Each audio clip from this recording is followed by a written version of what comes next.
जानिए हिंदुइज्म के true essence को इस क्लिप में। गणेश जी, उनका नाम जो है गण और आधीश, इन दोनों का मिलन है। ओके। गण यानी शिव जी के सेवक और आधीश यानी सबसे श्रेष्ठ, सबसे उनके जो लीडर है। हम्म। तो गणों के लीडर ये है गणपति, हम्म। गण के आधीश ये है गणेश। इसका मतलब क्या है? शिव जी जो है हमारे जीवन में या संसार में सबसे उच्च सत्य के प्रतीक है, जिसे हम ब्रह्मन कहते हैं। हम्म। ब्रह्मन के प्रतीक है शिव जी। तो शिव जी के पास ले जाने वाले उनके सेवकों में से सबसे उच्च स्थान है गणेश जी का। तो गणेश जी है माँ पार्वती और शिव जी के मिलन का रिजल्ट। हम्म। तो माँ पार्वती है आदिशक्ति और शिव जी, मैंने जैसे कहा कि सबसे उच्च सत्य। राइट। तो इनका जो मिलन है वो हमें लौकिक और आध्यात्मिक सक्सेस देते हैं। हम्म। अभी लौकिक सक्सेस क्या है?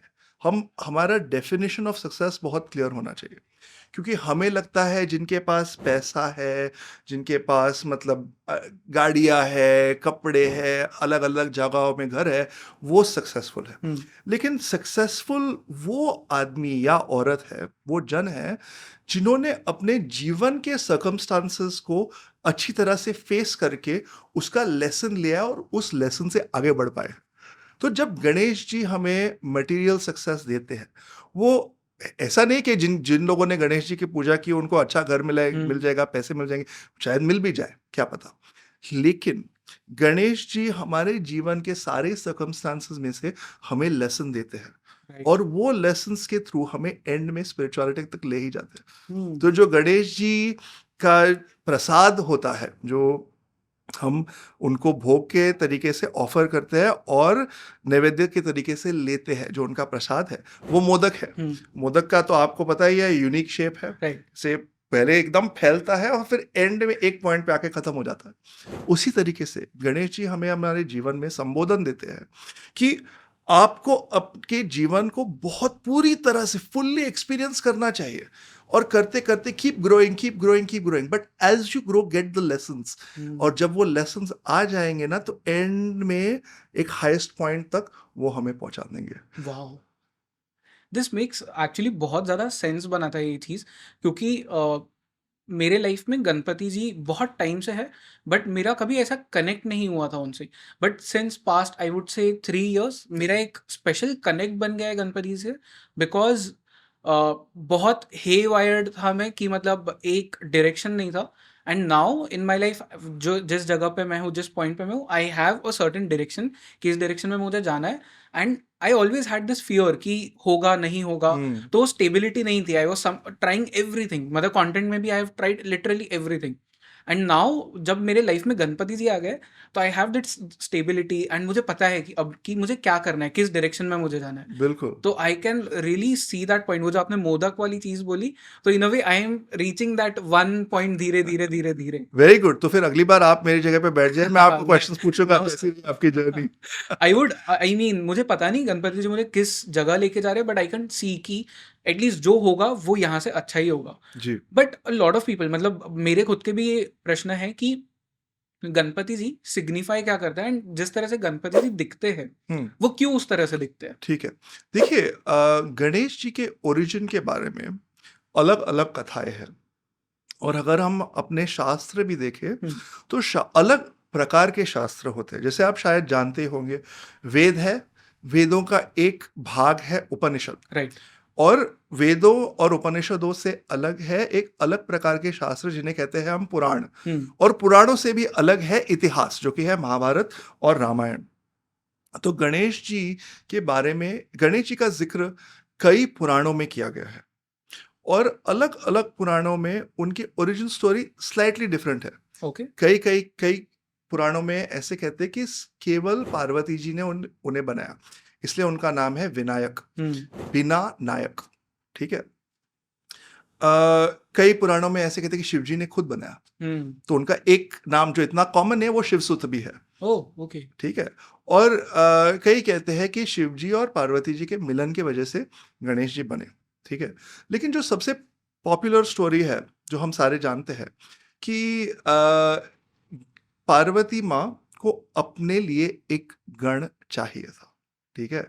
और अभी इसके भी काफी वेरिएशंस है, लेकिन इसकी बेसिक स्टोरी लाइन ऐसी है कि कैलाश पर्वत पे माँ पार्वती जब अपने प्राइवेट स्पेस में चली जाती थी, से नहाने के लिए कहते हैं या कुछ भी, अगर everyone needs their own space, तो वो अपने जब स्पेस में चली जाती थी तो शिव जी वहां बार्जिन करते थे, ये मेरा घर है, मैं चलो भाई कहीं भी चले जाता हूँ। और ये तो अभी भी है, कपल्स में डायनामिक कितने बार हो जाता है कि कभी कोई अंदर है, वो ऐसे ही चले गए, पता भी नहीं। तो ऐसे शिव जी चले जाते थे। तो एक दिन उन्होंने नंदी को द्वार पे रखा कि नंदी मैं अंदर जा रही हूँ, तुम किसी को अलाउ मत करना। सामने से शिव जी आए और तो नंदी शिव जी को नहीं रोक सकते तो उनके आगे वो चले गए, ही just sort of brush Nandi ji ऐसे, वो उनको रियलाइज भी नहीं हो कि नंदी वहां पे द्वारपाल होके खड़ा है, उन्होंने ऐसे ही लगा कि नंदी जी वहां पे खड़े हैं बस, और वो अंदर चले गए। तब मार पार्वती को ऐसे लगा कि देखो नंदी तो शिव जी के गण है, मुझे अपना एक गण चाहिए। तो उन्होंने जो उनके बदन पे टर्मरिक हल्दी और चंदन का पेस्ट लगा था, उस चंदन में उस पेस्ट से एक लड़के की मूर्ति बनाए, एक प्रतिमा बनाई छोटे लड़के की, और उनकी जो आदि शक्ति है उस शक्ति से उस बालक में प्राण फूंक दी। अब उस वो बालक जो था वो पूरे तरीके से प्रकृति से आया था, यानी शक्ति से आया था। उसे उन्हें शिव जी का कोई परिचय था ही नहीं। तो कुछ देर बाद जब शिव जी ऐसे ही आए, उस लड़के ने उनका रास्ता रोक दिया। तो शिव जी तो भड़क गए, भाई अब मेरा घर है, तुम कौन होते हो, मुझे तुम हो कौन पहले तो, और तुम मुझे रोकने वाले होते कौन हो। तो फिर बात बढ़ी और एंड में शिव जी ने अपना त्रिशूल लेके उस लड़के का सिर काट दिया। अब माँ पार्वती जो आदि शक्ति है, उन्होंने कहा मैं ही शक्ति हूं और मेरे शक्ति से ही ये सारा संसार बना है।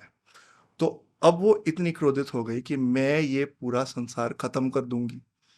तब ब्रह्मा जी डर गए। उन्होंने कहा कि मैंने तो इतनी सारी सृष्टि की निर्माण, मतलब जो संसार है उसका निर्माण मैंने किया है माँ पार्वती की शक्ति लेके, तो अब ये खत्म हो गया तो क्या होगा। तो वो गए शिव जी के पास और शिव जी ने कहा कि आप नॉर्थ डायरेक्शन में जाओ, जो आपको जो बच्चे का फॉर्म मिलेगा आपको, उसका सिर लेके आओ और वो लगा देंगे। जाते जाते सबसे पहले एलिफेंट का मिल गया और वो एलिफेंट का लगा दिया। ठीक है। अभी कई बार वो कहते कि वो एलिफेंट नहीं था, इट वाज अ फॉर्मलेस गण।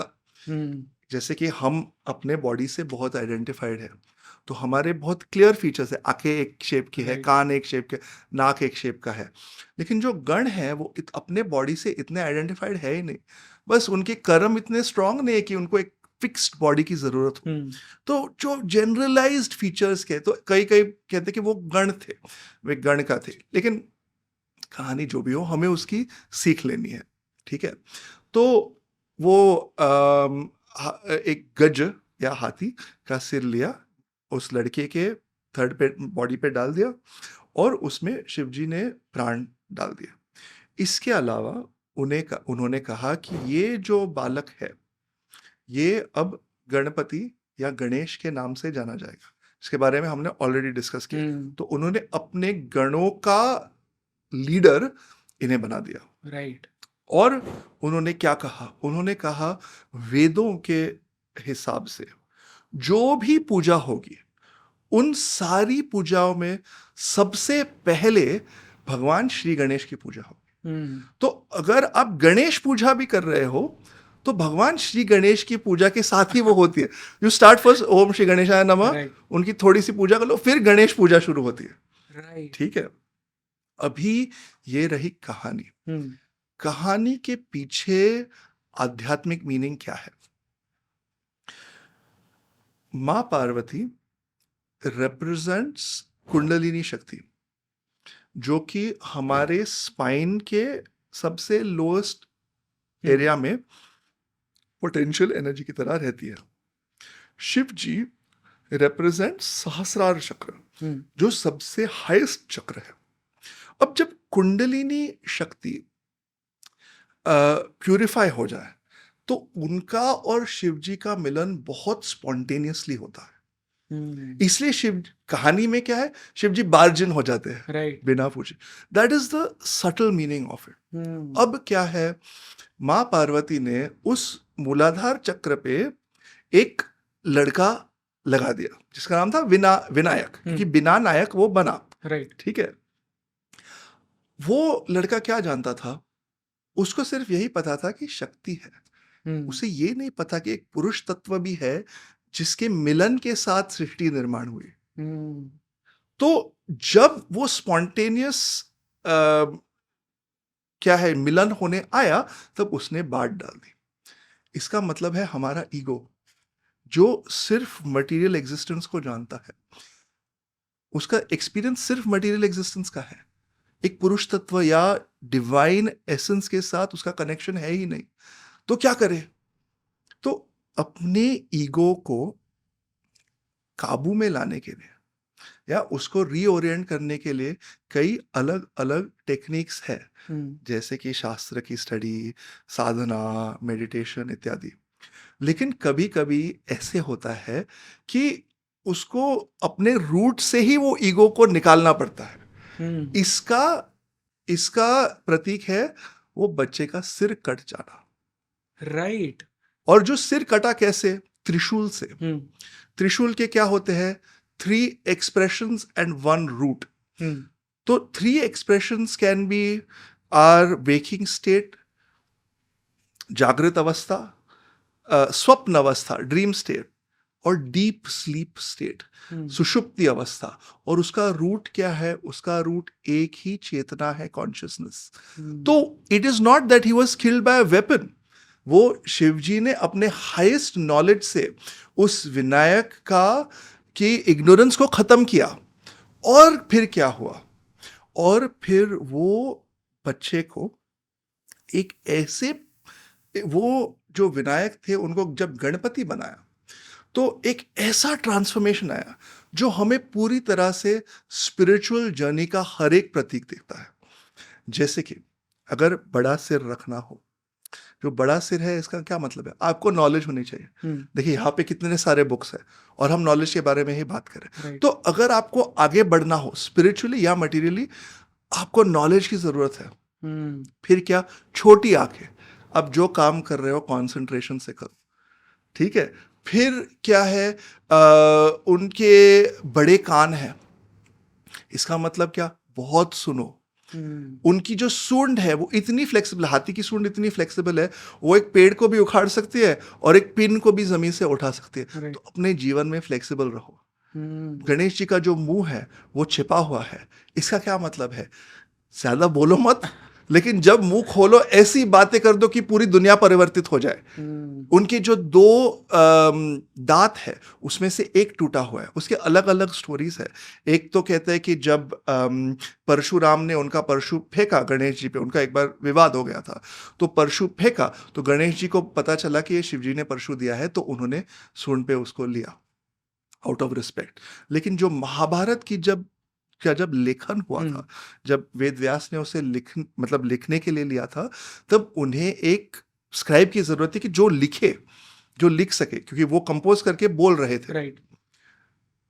बोलते बोलते दिन रात एक हो गए, इतना टाइम चला गया और गणेश जी ने सारे पेन्स खत्म हो गए, एक टाइम पे अपना वो टूटा हुआ दांत लेके। इसका मतलब क्या, सैक्रिफाइस। अपने अपीयरेंस से इतने जुड़े मत रहो। अगर आपको कुछ ग्रेट करना है तो कुछ ना कुछ सैक्रिफाइस करना ही पड़ेगा। और फिर क्या हुआ, जो वो विनायक था उनकी पूरी बॉडी ही चेंज हो गई, जैसे कि उनका पेट बड़ा हो गया। इसका मतलब क्या है, दुनिया में जो भी आए सिचुएशंस, उनको डाइजेस्ट करना सीखो। और 4 हाथ हो गए, इसका मतलब क्या है, मल्टीपल कैपेबिलिटीज। 2 हाथों में क्या है, पाशा और अंकुश। पाशा हमें गिरने से रोकता है, अगर गिर भी जाए तो हमें उठा लेता है, और अंकुश हमें जेंटली आगे बढ़ाते रहता है। जैसे कि जिंदगी में अगर हमारे इच्छा के अनुसार कुछ नहीं हुआ तो थोड़ा चुभता है ना। हुँ। तो भगवान कहते हैं अच्छा इसकी ये सीख है, बढ़ते रहो बढ़ते रहो बढ़ते रहो। और फिर क्या होता है, अगर इस पूरे जो गणेश जी का दृश्य है वो उसका हमने सही से दर्शन किया और वो दर्शाते दर्शाते हमारे मन में, हमारे जहन में बस गया, तो फिर हमें मिलता है गणेश जी का आशीर्वाद कि आप जो भी कार्य कर रहे हो वो सफल हो। और एंड में क्या मिल जाता है, प्रसाद, जिसके बारे में हमने बात की है। जब पूरी दुनिया में फैलो, जो कुछ अपनी जिंदगी में एक्सपीरियंस करना है करो, लेकिन एंड में स्पिरिचुअल पॉइंट तक वापस आ जाओ। राइट। तो ये रही गणेश जी की ओरिजिन स्टोरी भी और उनके अपीयरेंस का मीनिंग। वाओ! तो एक जो गणेश जी है वो इतनी सारी चीज़ें हमें सिखाते हैं, मतलब literally I don't think so कोई चीज़ रह गई है जो हम नहीं सीख सकते गणपति जी से। बिल्कुल।